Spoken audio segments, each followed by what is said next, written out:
नमस्कार, मैं संदेश नेमा और आप देख रहे हैं खबर समय जगत। तो आइए नजर डालते हैं आज की ताजा तरीन खबरों पर। जनपद पंचायत खेरलांजी के सरपंच संघ ने 28 मई 2025 को तहसीलदार को ज्ञापन सौंपकर पंचायत एवं ग्रामीण विकास मंत्री मध्य प्रदेश शासन को अपनी विभिन्न मांगे भेजी। संघ के अध्यक्ष पुष्पेंद्र देशमुख ने बताया कि बालाघाट जिला एक प्रमुख धान उत्पादक क्षेत्र है, लेकिन पिछले 4 वर्षों से यहाँ पर जल संरक्षण के लिए किए जाने वाले मेड़ बंधान कार्य पूरी तरह बंद है, जिससे किसानों को काफी नुकसान उठाना पड़ रहा है। सरपंचों ने ये भी कहा कि ग्रामीण अंचलों में आज भी कई सड़कें कच्ची हैं, जिससे खासकर बरसात के मौसम में आवागमन ठप हो जाता है। उन्होंने सरकार से इन सड़कों के पक्कीकरण की मांग की है। जल संरक्षण के लिए चल रहे सरकारी अभियानों के तहत सरपंच संघ ने स्टॉप चेक डैम निर्माण की मांग की है। उनका कहना है कि इससे भूजल स्तर बढ़ेगा और किसानों को सिंचाई सुविधा मिलेगी। सरपंच संघ ने सरकार को स्पष्ट चेतावनी दी है कि यदि जल्दी इन मांगों पर उचित कार्रवाई नहीं हुई तो वे आंदोलन के लिए बाध्य होंगे। सरपंच संघ जिंदाबाद, सरपंच के सम्मान में, सरपंच संघ मैदान, सरपंच के सम्मान में, सरपंच संघ मैदान।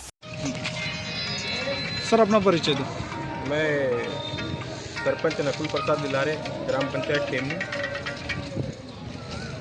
शासन की जो योजनाएं हैं, मनरेगा अंतर्गत जो भी योजना का लाभ मिलता था, हितग्राही मूलक का हो या खेत सड़क का हो या सुदूर सड़क का हो, उसे सब बंद कर दिया गया है सरकार के द्वारा। और एक गांव का जनप्रतिनिधि है जो वो अपने गांव की समस्या को अच्छे से समझता है।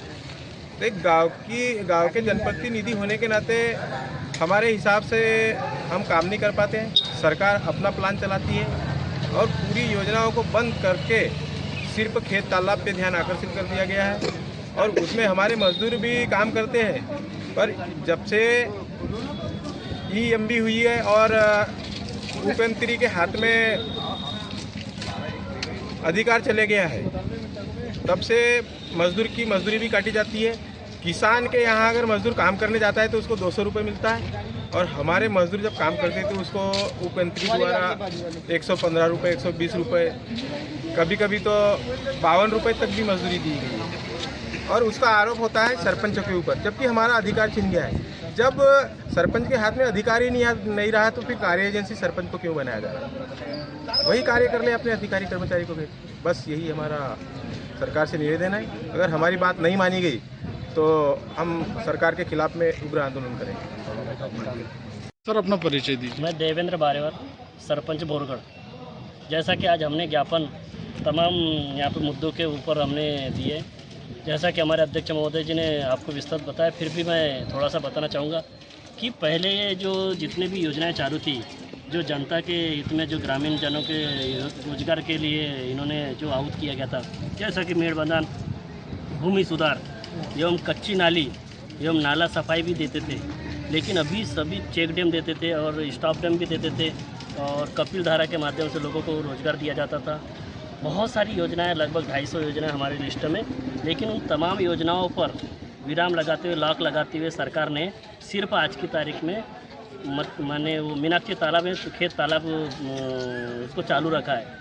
जबकि खेत तालाब कई किसान लोग नहीं खोदना चाहते अपने खेतों में, क्योंकि छोटे लघु सीमांत किसान लोग हैं, तो बहुत लोग सामने निकल कर नहीं आ रहे कि हम लोग खेत तालाब खोद दें, तो हम लोग रोज़गार नहीं दे पा रहे। हमारा दुर्भाग्य है कि हम लोग हमारे जनता को हम रोज़गार नहीं दे पाते, और कुछ लोग हमारे सरपंच कार्यकाल को नाम भी रखा जा रहा है कि आपके कार्यकाल में रोज़गार नहीं। और हम सरकार से मांग करते हैं कि ये तमाम योजनाएं चालू करें ताकि हम लोग रोज़गार दे पाए और सुचारू रूप से हमारा कार्यकाल अच्छे से चल पाए। क्योंकि हम लोग को तो ऐसा लगता है कि हम ठगा सा महसूस कर रहे हैं कि हम कहाँ के कहाँ बन गए सरपंच। पूरे योजनाओं पर मनरेगा की समस्त योजनाओं पर लाख लगा दी सरकार ने, और इसी को हम लोग यहाँ पर सरकार का ध्यान आकर्षण करने आज ज्ञापन हमारे पूरे समस्त पंचायत मंत्री एवं राज्यपाल, मुख्यमंत्री, अपर सचिव, सभी को हमने तहसीलदार महोदय के माध्यम से ज्ञापन प्रेषित किए। इसी तारतम्य में ध्यान आकर्षण करने हम लोग यहाँ पर मौजूद हुए हैं। और ये मांगे ना मानने जाने पर आपका क्या आगे? जिला सरपंच संघ या मध्य प्रदेश सरपंच संघ के माध्यम से उग्र आंदोलन की चेतावनी देते हैं। हम सभी लोग अभी सिर्फ एक ध्यानाकर्षण प्रस्ताव हम दे रहे हैं, लेकिन उग्र आंदोलन होने की संभावना है, क्योंकि हम लोग सरपंच ऐसे चुप नहीं बैठेंगे। सर आज आप यहाँ पर जो ज्ञापन सौंपने के लिए आए, इस संबंध में आप जानकारी दीजिए और आप अपना परिचय दीजिए। मेरा परिचय डॉक्टर पुष्पेंद्र देशमुख, खैलांजी सरपंच संघ अध्यक्ष और प्रदेश महासचिव अखिल भारतीय पंचायत परिषद मध्य प्रदेश। जी सर, ये किस संबंध में आपने ज्ञापन सौंपे आज? ज्ञापन सौंपने का मुख्य उद्देश्य है कि जो ऊपर से काम थोपे जा रहे हैं जी, ये पहले के समय क्या होता था कि हम ग्राम सभा में एक प्रस्ताव बनाते थे कि हमारे गांव की कौन सी मूलभूत समस्या है और उस मूलभूत समस्या पे ग्राम सभा में विचार करते थे। गांव के पंच, सरपंच और अन्य ग्रामीण लोग, विशिष्ट ग्रामीण लोग, सम्मानीय ग्रामीण लोग उस पर विचार करते थे कि हमको कौन सा काम अति आवश्यक है, को जो करेंगे तो उससे नागरिकों को कितना लाभ पहुँचेगा, और वो तय करते थे, गाँव की ग्राम सभा तय करती थी। लेकिन अभी वर्तमान समय में ऊपर से काम थोपे जा रहे हैं। आप जैसी कि जानते हैं कि बालाघाट जिला धान उत्पादक क्षेत्र है और धान को ज़्यादा पानी की फसल लगती है। अब किसान को सरकार बोलती है कि लाभ का धंधा बनाना है। आज की स्थिति में 4 साल से मेड़ बांध बंद है, खेतों की मेड़ खत्म हो चुकी है और शासन प्रशासन ने मेड़ बांध कार्य बंद कर दिया है। तो ये गांव के बालाघाट जिले के लिए प्रथम आवश्यकता है कि मेड़ बांध चालू होनी चाहिए। अब खेती को लाभ का धंधा बनाना है तो उसके अंतर्गत आपके पशु शेड बंद हो चुके हैं। जब पशु शेड रहेंगे तो लोग, जिसके घर में पशु रहेगा तो जनरली 1 भैंस पालता है तो 2 भैंस पालेगा, जो 2 भैंस पालता है तो 4 भैंस पालेगा। तो जिससे खेती को खाद मिलेगा तो उर्वरता शक्ति मिलेगी। सरकार का भी ये भी विचार है कि जैविक खाद मिलना चाहिए। तो ऐसी जो योजनाएं चलेगी तभी तो जैविक खाद की मात्रा बढ़ेगी। नहीं तो अभी तक क्या था, रासायनिक खाद पर किसान निर्भर होता था और जो रासायनिक खाद का जो चावल ले रहे हैं हम खा रहे हैं, उससे हमारी उम्र कम हो रही है। पहले का मानो 110 साल, 100 साल, 90 साल जीता था, आज 50, 60, 65 में सब ये स्थिति पैदा हो रही है। कुएं बंद कर रखे हैं, मनरेगा में बहुत कम कुएं देते हैं, 1 या 2 कुआं देते हैं। स्टाफ डैम बंद कर रखे हैं। आप जल संरक्षण में काम कर रहे हैं, जल आज देख, इसके पहले 22 के पहले जितने स्टाफ डैम बने, मैं ग्राम पंचायत उदाहरण में, उसके पहले ममता देवी सरपंच थी, उन्होंने 8 स्टाफ डैम बनाए और 8 स्टाफ डैम का ये उत्तर निकला, ये निष्कर्ष निकला कि गांव के कुओं का जल स्तर कम हो चुका था।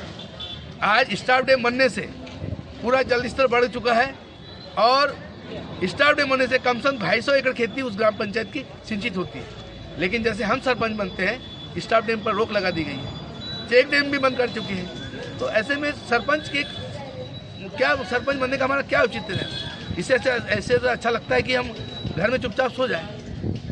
तो सरकार का हम ध्यान आकर्षण कराना चाहते हैं। अभी भी हमारे पास 2 साल बीत चुके हैं, कुछ दिन का समय है। तो सरकार जो हम, जैसे कि आप कहते खेती को लाभ का धंधा बनाना है, खेती ग्राम की ग्रेवल सड़कें बंद हो चुकी है। खेती से जब किसान बोरी लाद के जाता है तो सोडा की मूड़ के ऊपर लाद के जाता है तो कच्ची सड़क से जाता है, कई बार जो कमजोर किसान है तो गिर जाता है। तो ये सब चीज़ों को ध्यान में रखते हुए सरकार का ध्यान आकर्षण करने के लिए हमने माननीय मुख्यमंत्री, माननीय राज्यपाल, श्रीमान माननीय पंचायत मंत्री जी, अपर मुख्य सचिव ग्रामीण पंचायत विकास, सभी को हमने ज्ञापन सौंपा है कि हमारे प्रार्थना पत्रों पर विचार करें और सरकार इस दिशा में कोई ठोस कदम उठाए। ऐसी और रोचक खबरों के लिए जुड़े रहिए खबर समय जगत के साथ एवं हमारे चैनल को लाइक एवं सब्सक्राइब अवश्य करें। धन्यवाद।